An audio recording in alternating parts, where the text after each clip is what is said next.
नमस्कार साथियों, देखिए चतुर्थ श्रेणी कर्मचारी भर्ती में जितने भी कैंडिडेट सेलेक्ट हुए हैं अब उनकी ज्वाइनिंग होने वाली है। तो बहुत सारे कैंडिडेट का लगातार मैसेज आ रहा है। एक एक करके देखिए अपन बात करते हैं।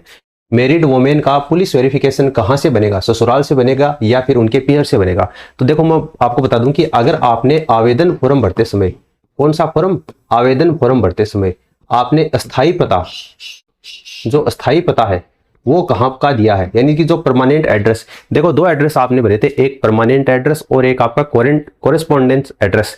तो जो परमानेंट एड्रेस है यानी कि स्थायी पता है वो आपने कहाँ का दिया था उसके ऊपर डिपेंड करता है। कौन से, आवेदन फॉर्म में, न कि स्क्रूटनी फॉर्म में। ठीक है, तो अगर आवेदन फॉर्म भरते समय आपने स्थायी पता ससुराल का दिया है तो पुलिस वेरिफिकेशन ससुराल से बन जाएगा। अगर आपने आवेदन फॉर्म भरते समय स्थायी पता है वो अपने पीहर का दिया है तो पुलिस वेरिफिकेशन आपके पीहर से बन जाएगा। ठीक है, उम्मीद करता हूं कि यहां से आपका डाउट वो क्लियर हो गया होगा। अगला है, डायरेक्ट जाकर ज्वाइन करना है या फिर पहले कोई सूचना देनी होती है कि हम उस दिन ज्वाइन करेंगे।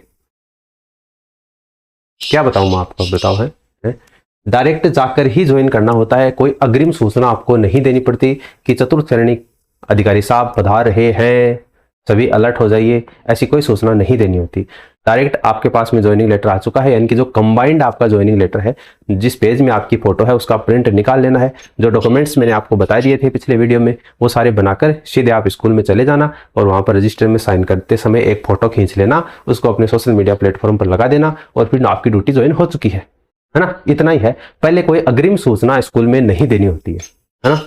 ये सवाल मतलब आज तक किसी ने नहीं पूछा, चलो ठीक है, सामने आया, कम से कम पता तो चला हमें भी। आगे देखिए, बैंक अकाउंट वो खुलवाएंगे या जो हमारा पहले से है उसमें ऐड हो जाएगा। बिल्कुल, आपका जो अकाउंट पहले से बना हुआ है ना, किसी भी बैंक में, सरकारी या प्राइवेट बैंक, कोई सा भी बैंक हो सकता है, आपका जिस बैंक में अकाउंट बना हुआ है उस बैंक में आपको एक एप्लीकेशन लिख कर देनी होती है। यानी आपका जो नॉर्मल सेविंग अकाउंट है उसको सैलरी अकाउंट में चेंज करना है ना। ये आप जैसे ज्वाइन करेंगे उसके बाद में अपने बैंक में जाकर आप एप्लीकेशन लिख कर दे देना कि हमारा ये जो नॉर्मल सेविंग अकाउंट है उसको सैलरी अकाउंट में चेंज करना है। वैसे मैंने बैंक अकाउंट के लिए अलग से एक वीडियो आपको प्रोवाइड करवा रखा है, आप चैनल विजिट करके देख लेना। वहां पर इस तरीके से डाल देना कि बैंक अकाउंट को सैलरी अकाउंट में कैसे चेंज करें, आगे सुनील पचार ये नाम लिखोगे तो वो वीडियो मैंने आपको प्रोवाइड करवाया था, उस वीडियो की लिंक आपको मिल जाएगी और वो वीडियो आप देख लेना। 5-6 मिनट का वीडियो है। तो अगर यहाँ पर मैं फिर से आपको सारी डिटेल बताऊंगा तो जिन कैंडिडेट का पहले से देखा हुआ है उसका टाइम खराब होगा, है ना। तो बैंक अकाउंट आपको नया नहीं खुलवाना है, आपको ही खुलवाना है और वो वीडियो आप देख लेना किस तरीके से आपको ऐड करना है। सर जिस दिन ज्वाइन करेंगे उसके नेक्स्ट दिन से ही स्कूल जाना होगा या 15 से जाना होगा? अच्छा, 14 अगस्त तक आपको ज्वाइन करने के लिए कहा गया है, तो इसका कहना है कि 15 अगस्त से जाना होगा या फिर जिस दिन ज्वाइन करेंगे उसी दिन से। देखिए कल वाले वीडियो में मैंने आपको बताया था कि अगर आप 5 अगस्त से ज्वाइन करते हैं तो 26 दिन की अगस्त महीने की सैलरी आपके खाते में आएगी। तो अगर 26 दिन की सैलरी तभी तो आएगी जब आप ज्वाइन करने के बाद में जाओगे, है ना भाई। ज्वाइन करने के बाद में आपको जाना पड़ेगा। अरे हालते दाफिया को नहीं कहते, मेरा ये बात समझ में नहीं आ रहा हूँ आप है। मतलब ये सवाल उस बच्चे का हो सकता है जो आपके 20-22 साल के हैं, 30-32 साल के, 34-35 साल के हो चुके हैं ना। उन बच्चों को कन्फर्म पता है, वो मतलब घरों दाप का बस आगड़ा हुआ कणा चाहूंगा नौकरी लगा और ड्यूटी ज्वाइन करा, है ना। लेकिन इस तरीके का सवाल पूछना ही ये दर्शाता है कि आप अभी तक परिपक्व नहीं हुए वो। ठीक है, लेकिन चलो जो भी है, फिर से मैं बता देता हूं, जिस दिन आप ज्वाइन करेंगे उसी दिन से ही आपकी ड्यूटी है वो शुरू हो जाएगी, है ना। उससे अगले दिन नहीं, उसी दिन से शुरू हो जाएगी। लेकिन ये डिपेंड करता है कि उस संस्था प्रधान के ऊपर, जो प्रिंसिपल के ऊपर, आप उससे जिस तरीके का व्यवहार बनाकर रखोगे, जिस तरीके का काम आप अपने कार्यस्थल के ऊपर करोगे, उससे जैसे वो प्रभावित होते हैं तो बिल्कुल आपको छुट्टी दी जा सकती है। बहुत सारे बच्चों का ये भी सवाल था कि हमारी परीक्षा चल रही है, बीच बीच में परीक्षा है, जैसे किसी की परीक्षा 18 तारीख को है, किसी को 23 को है, किसी की 27 को है, इस तरीके से सितंबर में भी 2-3 दिन को परीक्षा है, तो हमको छुट्टी लेनी पड़ेगी क्या? तो मैं फिर से वही कहूंगा, ये डिपेंड करता है आपके संस्था प्रधान के ऊपर। आप उनसे अच्छा व्यवहार रखोगे तो बिल्कुल आपको हाफ डे जाकर हाफ डे की छुट्टी दे सकते हैं या एग्जाम के नाम पर आपको वैसे भी छुट्टी दे सकते हैं। वैसे मैंने आपको कार्यालय आदेश में बताया था कि 15 आपको कैजुअल लीव्स मिलेंगी, एक साल के अंतर्गत 15 आपको छुट्टियां मिलेगी। तो ये 15 छुट्टियां आप कभी भी ले सकते हो, जब आपको कोई भी काम होता है उस समय ले सकते हो। तो 15 छुट्टियां आप ले सकते हो, इसके लिए आपको एक्सटेंशन देने की आवश्यकता नहीं है। वैसे एक्सटेंशन की एप्लीकेशन में आपको क्या लिखना है, किसको देनी है, उसके बारे में अभी अपन बात करेंगे, आगे अपन बताएंगे। लेकिन ये देख लेना, आप जिस दिन ज्वाइन करेंगे उसी दिन से ही आपको स्कूल में जाना है, 15 अगस्त के बाद में नहीं जाना है। ठीक है, हाँ ये अलग बात है कि आप 14 अगस्त को अगर ज्वाइन करते हैं तो फिर आपको 15 अगस्त से जाना है। ठीक है, वेटिंग लिस्ट सभी विभागों की ज्वाइनिंग आने के बाद आएगी क्या? बिल्कुल, वेटिंग लिस्ट का अभी कोई नाम नहीं है। ठीक है, वेटिंग लिस्ट कब आएगी आप खुद सोचो, अभी ज्वाइनिंग तो होने दो, जब ज्वाइनिंग होगी उसके 4.5 महीने बाद में विभागों से डाटा कर्मचारी चयन बोर्ड के पास में जाएगा। ठीक है, ये आपके कार्यालय आदेश में ये बात साफ तौर से लिखी हुई है। अगर आपने मेरे पहले वाला वीडियो देखा है तो उसमें मैंने आपको कई बार बताया है, जैसे आपकी ज्वाइनिंग होगी तो ज्वाइनिंग होने के बाद में 4.5 महीने बाद में जो डाटा है वो कर्मचारी चयन बोर्ड के पास में जाएगा कि इतने हमारे पास में सीटें थी, इतने कैंडिडेट आए हैं, इतने कैंडिडेट ने छोड़ दिया, अब इतनी सीटें रिक्त हैं। तो वो रिक्त सीटों का डाटा जैसे कर्मचारी चयन बोर्ड के पास में जाएगा तो उसके बाद में आपका बोर्ड अलग से वेटिंग लिस्ट है वो जारी करेगा। तो वेटिंग लिस्ट कब आ सकती है, तो जनवरी के लास्ट में या फरवरी तक आपकी वेटिंग लिस्ट आ सकती है। फिलहाल वेटिंग लिस्ट का कोई नामो निशान नहीं है। ठीक है, पहले ज्वाइनिंग तो होने दो, ज्वाइनिंग होने के बाद में वेटिंग लिस्ट आएगी। अगला देखिए सर, ये शपथ पत्र डीबी वाले चलेंगे या फिर नए बनवाने पड़ेंगे? बिल्कुल नए बनवाने पड़ेंगे, डीबी वाले नहीं चलेंगे। डीबी वाले तो आपने चयन बोर्ड में जमा करवा दिए, कर्मचारी चयन बोर्ड में। आपको ज्वाइनिंग कर्मचारी चयन बोर्ड नहीं दे रहा है, आपको ज्वाइनिंग ये विभाग दे रहा है। कौन सा?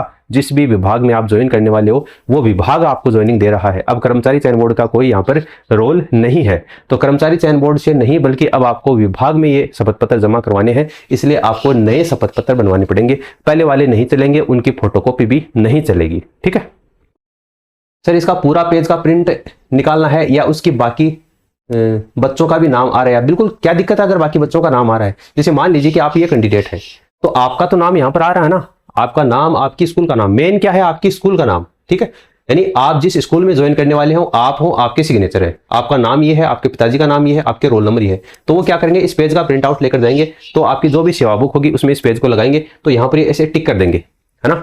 यानी कि इस पेज के अंतर्गत ये जो कैंडिडेट है इसने हमारी स्कूल में आकर ज्वाइन किया है, बाकी बच्चों का नाम पड़ा रहेगा। क्या दिक्कत है आपको उनसे, है ना?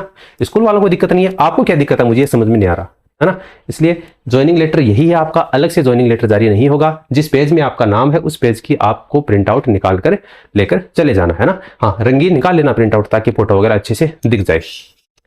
आप हमारे इस इंस्टाग्राम आईडी को ज्वाइन कर लीजिए, क्योंकि आपके जो भी कमेंट्स होते हैं उनका छोटा छोटा वीडियो बना करके आपको यहाँ पर प्रोवाइड करवा दिया जाता है। ठीक है, तो आप यहाँ पर इसको ज्वाइन जरूर कर लीजिए, आने वाले समय में आपको काफी वीडियो यहाँ पर मिल जाएंगे। तो सुनील पचार 2026 लिखकर सर्च करेंगे तो ये आईडी आपको मिल जाएगी। ठीक है, इसके अलावा आप हमारे इस टेलीग्राम चैनल को भी ज्वाइन कर लीजिए। कोई भी लेटेस्ट अपडेट आता है तो सूचना आपको यहाँ पर सबसे पहले प्रोवाइड करवा दी जाती है। चतुर्थ श्रेणी कर्मचारी से रिलेटेड जितने भी आपके जिले हैं सभी की जो लिस्ट है वो आपको यहाँ पर प्रोवाइड करवा दी गई है। 8 मंथ की प्रेगनेंसी में ज्वाइन करने के बाद में कितने दिन ड्यूटी करनी पड़ेगी? सबसे ज्यादा मजे इनके हैं, है ना। हाँ, इनको मैं एक बात बताना चाहूंगा, जो भी प्रेग्नेंट वुमेन है जिनको 7वां या 8वां महीना चल रहा है या 9वां महीना लग चुका है, उनको तुरंत ज्वाइन कर लेनी चाहिए। कैसे? देखो मैं बताऊं, अगर आप इसमें एक्सटेंशन की एप्लीकेशन देंगे तो एक्सटेंशन की एप्लीकेशन देंगे तो 2 साल का जो प्रोविजन पीरियड है वो फिर आगे बढ़ जाएगा। समझ रहे हो बात भाई? जितने दिन की आप एक्सटेंशन लेते हो वो टाइम पीरियड आपका 2 साल में जुड़ जाएगा, यानी कि आपका प्रोविजन पीरियड है वो बढ़ जाएगा। लेकिन अगर आप ज्वाइन करते हो, ज्वाइन करने के बाद में छुट्टी लेते हो तो वो प्रोविजन पीरियड 2 साल का ही रहता है ना, बढ़ेगा नहीं। तो जो भी प्रेग्नेंट आपकी वुमेन है, गर्भवती महिला है, उनको मैं ये कहना चाहूंगा कि आपको ज्वाइन कर लेना है। ज्वाइन करोगे उसके बाद में आपको मातृत्व अवकाश मिल जाएगा। कौन सा अवकाश मिल जाएगा? मातृत्व अवकाश। कि आप प्रेग्नेंट हो, आपके बच्चा होने वाला है, इसलिए आपको 6 माह का मातृत्व अवकाश मिल जाएगा, और ये 6 माह उस 2 साल में से कम हो जाएंगे, है ना। तो और घर बैठे बैठे आपको सैलरी मिलेगी, है ना। तो सबसे ज्यादा बेनिफिट इन्हीं को है। अगर आपके 8वें महीने की प्रेगनेंसी चल रही है या 9वां महीना लगने वाला है तो तुरंत आप ज्वाइन कर लीजिए। जैसे भी आप 10-15 दिन जाते हैं जाइए, उसके बाद में आपको मातृत्व अवकाश ले लेना है, तो 6 महीने आपको छुट्टी मिल जाएगी, और उसके बाद में आप ज्वाइन करेंगे तो प्रोविजन पीरियड में से वो आपके कम हो जाएंगे और घर बैठे आपकी सैलरी आपको मिल जाएगी। अच्छा, आजकल गवर्नमेंट जो है वो पिता को भी अवकाश देती है, दोनों को बराबर। गवर्नमेंट का ये मानना है कि जितना दायित्व माता का होता है बच्चे को पालने में, उतना ही दायित्व पिता का भी होता है, इसलिए पितृत्व अवकाश भी मिलता है ना। तो मातृत्व अवकाश के साथ में पितृत्व अवकाश भी मिलता है। जो पिता भी अगर किसी सरकारी नौकरी में लगे हुए, मान लो कि अगर इसमें 4th ग्रेड में लगे हैं, तो उसको भी बिल्कुल छुट्टी मिल जाएगी। अगला देखिए सर, अब एक्सटेंशन का बता दो, कहाँ जाना है, उसमें कौन सा डॉक्यूमेंट चाहिए, क्या हमें भी सारे डॉक्यूमेंट्स तैयार कराने पड़ेंगे? अच्छा, अब कुछ बच्चे जैसे ज्वाइन नहीं करना चाहते हैं, थोड़े दिन के लिए एक्सटेंशन लेना चाहते हैं, अब वो कितना भी 10 दिन, 15 दिन, 20 दिन हो सकता है, क्योंकि काफी बच्चों के लगातार कमेंट आ रहे हैं कि हमारी एग्जाम चल रही है, अगस्त के लास्ट में जाकर पूरी होगी, 14 अगस्त अंतिम तिथि है ज्वाइन करने की, तो 15 दिन का हमें एक्सटेंशन मिल जाएगा क्या? तो उनके लिए मैं बता दूं कि एक्सटेंशन के लिए आपको कहाँ जाना है। तो जो भी शिक्षा विभाग वाले हैं उनको जिला शिक्षा अधिकारी आपका अपॉइंटिंग अथॉरिटी है ना, यानी कि नियुक्ति अधिकारी कौन है आपका? जिला शिक्षा अधिकारी। तो जिला शिक्षा अधिकारी मुख्यालय में आपको जाना है, डीईओ को आपको एप्लीकेशन लिखकर देनी है, व्यक्तिगत रूप से एप्लीकेशन लिखकर आपको उपस्थित होना है। सबसे पहले तो आपको समय बढ़ाने का एक प्रार्थना पत्र देना है। उसमें क्या लिखना है अभी मैं आपको बताऊंगा, देख लीजिए यहाँ पर। उस प्रार्थना पत्र में ठोस और जो स्पष्ट कारण है वो आपको लिखने हैं। जैसे अगर किसी को कोई बीमारी से जूझ रहा है ना, जिसके कारण वो ज्वाइन नहीं कर पा रहा है, तो उस बीमारी का आपको वहां पर मेंशन करना है और उसके संबंध में जो भी दस्तावेज है वो आपको साथ में लगाने हैं। अगर किसी का पुलिस वेरिफिकेशन जिसने पहले नहीं बनवाया है, मैंने कहा था बनवा लेना, लेकिन काफी बच्चे हैं उन्होंने नहीं बनवाया, उनका ये कहना है ज्वाइनिंग लेटर आने के बाद में बनवाएंगे। तो अगर जिन्होंने ऑनलाइन अप्लाई अब किया है और उनको तारीख मिली है कि आपको 10-12 दिन लगेंगे, तो अगर किसी का पुलिस वेरिफिकेशन पेंडिंग है तो वो उस एप्लीकेशन में पुलिस वेरिफिकेशन के पेंडिंग होने का कारण लिख सकते हैं। या अगर परिवार में कोई आपात स्थिति है तो उसको भी वो मेंशन कर सकते हैं। कहने का मतलब जो भी कारण है वो आपको लिखना है और कारण वैध होना चाहिए, ठीक है, कारण का वैध प्रमाण भी होना चाहिए। यदि पुलिस वेरिफिकेशन पेंडिंग है तो ई-मित्र की आपकी ऑनलाइन टोकन की जो रसीद है वो आपको वहां पर लगानी पड़ेगी। अगर स्वास्थ्य संबंधी समस्या है तो आपको सरकारी डॉक्टर या अस्पताल का मेडिकल जो सर्टिफिकेट है वो भी आपको लगाना पड़ेगा, और अन्य कोई कारण है तो उससे संबंधित आपको लिखित में साक्ष्य देना पड़ेगा। इसके अलावा आपको ज्वाइनिंग लेटर की एक फोटोकॉपी है वो भी आपको इसमें एप्लीकेशन के साथ में लगानी पड़ेगी। क्या एक्सटेंशन लेने वाले अभी सारे डॉक्यूमेंट्स तैयार करने पड़ेंगे? नहीं, एक्सटेंशन के दौरान आपको तुरंत सारे डॉक्यूमेंट्स हैं वो तैयार नहीं करवाने हैं, जैसे मेडिकल है, स्टाम्प वगैरह है, प्रमाण पत्र है, ये आपको नहीं करवाने हैं। एक्सटेंशन के समय आपको केवल एक एप्लीकेशन लिखकर देनी है और वो कारण का प्रूफ देना है, जो जिस भी कारण आप एप्लीकेशन चाहते हैं। और जब आपको नई ज्वाइनिंग डेट मिलेगी, यानी अगर आप 1 महीने का एक्सटेंशन चाहते हैं तो 1 महीने का आपको प्रार्थना पत्र देना है। उसके बाद में जैसे आपको नई डेट मिलेगी तो उस नई डेट में आप जहां पर स्कूल में ज्वाइन करने जाओगे तो उस प्रिंसिपल को बाद में ये आपको सारे डॉक्यूमेंट्स हैं ये जमा करवानी पड़ेंगे। जो भी आपका पुलिस वाला है, 10वीं की मार्कशीट है, जाति है, मूल है, जो भी स्टाम्प है, मेडिकल वाला है, ये आपको सारे वहां पर जमा करवाने पड़ेंगे। तो अब देखिए एप्लीकेशन का फॉर्मेट क्या है वो भी आप जल्दी से देख लीजिए। सबसे पहले आपको लिखना है सेवा में श्रीमान जिला शिक्षा अधिकारी, जो भी आपका माध्यमिक है, कौन सा विभाग हो, फिर अपने जिले का नाम लिखना है, आगे राजस्थान, फिर विषय में लिखना है कि चतुर्थ श्रेणी भर्ती 2024 में कार्यग्रहण यानी ज्वाइनिंग हेतु समय अवधि बाबत यानी विस्तार बाबत, ठीक है। फिर महोदय सविनय निवेदन है कि प्रार्थी या जो प्रार्थी जो भी आप हैं आपका नाम लिख देना है, आपको उसका चयन चतुर्थ श्रेणी कर्मचारी भर्ती 2024 के तहत आपके जिले में हुआ है। आपके जिले का मतलब भाई जो भी जिला शिक्षा अधिकारी होगा वो जिस जिले का होगा उसी जिले में आपकी ड्यूटी है, तो आपके जिले में हुआ है। मुझे पद स्थापन आदेश क्रमांक उसके तहत जो विद्यालय आवंटित हुआ है वो आपको लिख देना है, जिसमें कार्यग्रहण की अंतिम तिथि है वो 15 अगस्त या 14 अगस्त जो भी है वो आपको यहाँ पर लिख देनी है। उसके बाद में वो कारण मेंशन करना है जिसके कारण आप एक्सटेंशन लेना चाहते हैं, कि प्रार्थी का पुलिस वेरिफिकेशन पेंडिंग है तो वो अस्वस्थ है तो वो जो भी कारण है वो आपको लिखना है। उसके कारण निर्धारित तिथि तक कार्य ग्रहण किया जाना संभव नहीं हो पा रहा है, ठीक है, जिसकी रसीद भी यहाँ पर संलग्न है, ये आपको लिखना है।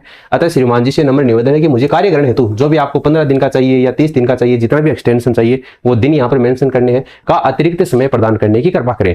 फिर आपको संलग्न नीचे लगाकर नियुक्ति आदेश की प्रति यानी आपका जो ज्वाइनिंग लेटर है उसकी आपको एक फोटोकॉपी लगानी है, और जो पुलिस वेरिफिकेशन अगर पेंडिंग है तो पुलिस वेरिफिकेशन की जो रसीद है वो आपको यहाँ पर लगानी है। यहाँ पर आपको दिनांक लिख देनी है जिस तारीख को आप एप्लीकेशन लिखेंगे वो, और यहाँ पर आपको सिग्नेचर कर देनी है, नाम, रोल नंबर, मोबाइल नंबर ये आपको लिखने हैं, ठीक है। और जिला शिक्षा अधिकारी को ये एप्लीकेशन आपको जमा करवानी पड़ेगी। तो मेरे ख्याल से सारे डाउट आपको क्लियर हो चुके हैं। अगर अभी भी आपके मन में कोई डाउट है तो आप बेझिझक नीचे कमेंट सेक्शन में कमेंट कर सकते हैं, और आप इस वीडियो को अपने दोस्तों के साथ में शेयर कीजिए जो भी कैंडिडेट है चतुर्थ श्रेणी कर्मचारी भर्ती से रिलेटेड, ताकि उनके भी डाउट हैं वो क्लियर हो सके। मिलते हैं अपन नेक्स्ट वीडियो में, धन्यवाद।